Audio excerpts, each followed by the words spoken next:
There's your drive shaft. The front of the drive shaft is really easy to get to. You've got the U-joint there. I just replaced both U-joints. That's a brand new U-joint. And you've got a U-bolt that holds that one cap in there, like that. And then you've got two nuts. So one wraparound bolt with two nuts on it. You take those two nuts and those two lock washers off, and then you got it in neutral, and you just swing it around like this, and then you get the other two. And once you get all four nuts and all four lock washers off, then you can pry the yoke into the transmission, and this will be free. It'll drop down and it'll pull out. But only if you've also done the back. The back is the same, except you've got this big, huge pinion snubber bracket right here attached to your rear end, and there's a bolt here. I don't know if you can see that, because I can't really see the camera. Yeah, there's a bolt there, and there's a nut there, and there's another bolt there, and then the bolt head here. So this is a short bolt, and this is a short bolt, right? But this one goes all the way through. This is a long bolt that goes all the way through, and then the nut is right there, and the bolt head's on the other side. And then you've got this nut right here with a bolt head on the other side. Now, you can get in through right here with an open end and put the open end on there, and you can take this nut off. And I did that. And you can loosen this up, and I did that. And you can take both of these bolts out right here, and I did that. But it was a huge mistake. What I wanted to do was I was trying to get this thing to pivot down out of the way, because you can see right up above it is the drive shaft. And again, you've got to get to those same four nuts and same four lock washers on this one. And it's just kind of hard to get to with this pinion snubber bracket. Not impossible, but kind of hard. So I just wanted to get that bracket out of the way. But you can't do it. You can't remove it all the way. There's no way to remove it all the way without dropping the rear end. So when I did that, when I removed this nut and I took this bolt out and this bolt out, what happened was it shifted and it pivoted on this one, but just a little bit, just enough so that I couldn't put it back together, and it didn't do any good at all for getting to the drive shaft. So I shouldn't have done any of that. And what I was able to do to correct that situation was you get a pry bar, and you put the pry bar right in here. You see that? And then you can pry like that. And when you pry like that, it pivots it back down so you can line that up. So with one hand, you're putting as much pressure as you can, because it takes a lot of pressure. It took all the strength I've got. And then with your other hand, you can get the bolt started. And then you move it to the other side like this, and you pry on that side, and you get that one started. So this is what the pry bar looks like that I used. You can get these at Harbor Freight. You get a whole set of them pretty cheap. And orange handle there. They come in different lengths. So this one looks like it's about 2 feet long. But if you can't get enough prying action on there to get that bolt back in, then just jack the car up higher and get a longer pry bar in there. Because the only alternative is to drop the rear end down. And it's a lot of work to drop the rear end down, the independent rear end in a mid-year Corvette.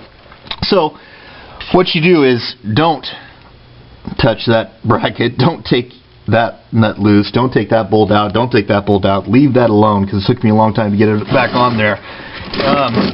And instead, what you can do is, let's see, grab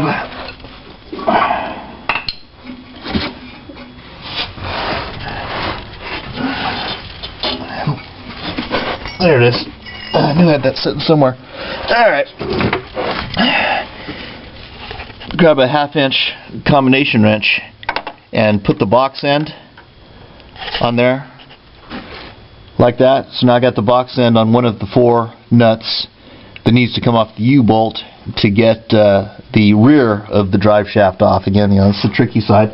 And then get yourself a screwdriver like that one, and put your screwdriver back here in the front some light back there. You get your screwdriver right here, right? And see, now I can go like this, and I can move the drive shaft, and by moving the drive shaft and then holding it where I want to hold it, I can move the drive shaft to where I want, like right there, and instead of right there, that's no good. I can move it right there, and now I've got plenty of room to go ahead and move my wrench to loosen that nut. And once you've got all of them loose, then you can get your finger in there barely, and once it's loose, you can work it loose with your finger and kind of get 2 fingers in there and get all 4 nuts off, set them aside, get all 4 lock washers off, set those aside. Try not to drop anything down in there, because it can, you know, fall right inside here into this cross member. But and then again, it's kind of tricky, but you can get the 2 U-bolts pushed back out of there.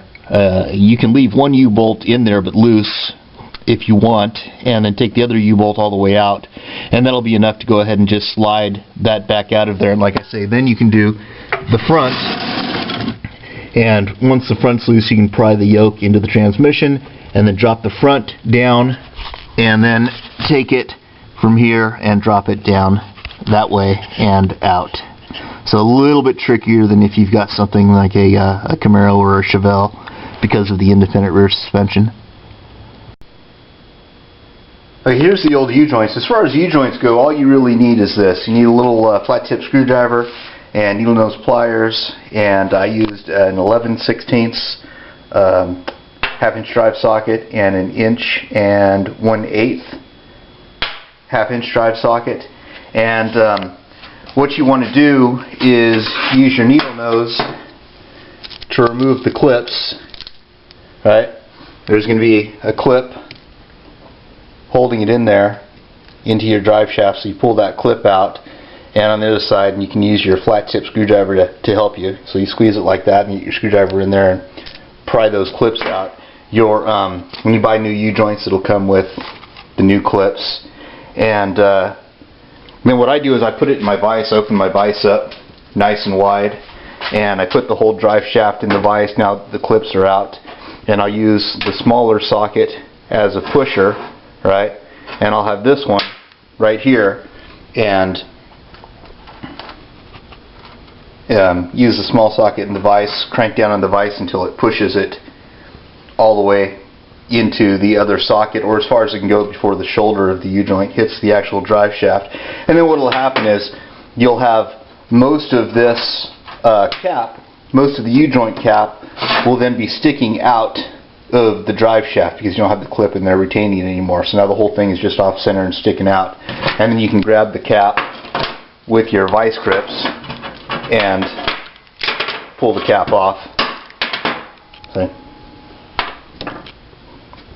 Now when you pull that cap off, you see all those little needle bearings in there. I'm not worried about those needle bearings because this is all junk. So this is all just scrap metal now. But when you put the new ones in, you just do it reverse order, more carefully. You place it in there like that. You put your cap in one side of the drive shaft, and you put this down into the cap, and you put the other cap in the other side of the drive shaft, and you just set it there in your vise and crank it down, and that pushes the 2 caps. This time you don't need any sockets just yet, but it pushes the 2 caps into the U-joint that you've already got kind of centered in there. And once you've got it close, then you can kind of carefully move it. You know, it's already in one cap. You can kind of move it so it's halfway in one cap, halfway in the other, and that'll keep your needle bearings all in place for the rest of it while you crank it down the rest of the way. You've got it all lined up perfectly. And then when that'll do it, it'll get everything flush. And now you just need, you don't need the big socket again, you just need the smaller socket. And you just take it in the rest of the way, just a little bit, you know, just so you can get it to where it was in the first place, so you can get your clip in there. And then you take your small socket, put it around the other side, and pop the other side in a little bit more, 3/16 of an inch or whatever you need there to be able to get the other clip in there. And just make sure the clips are fully seated.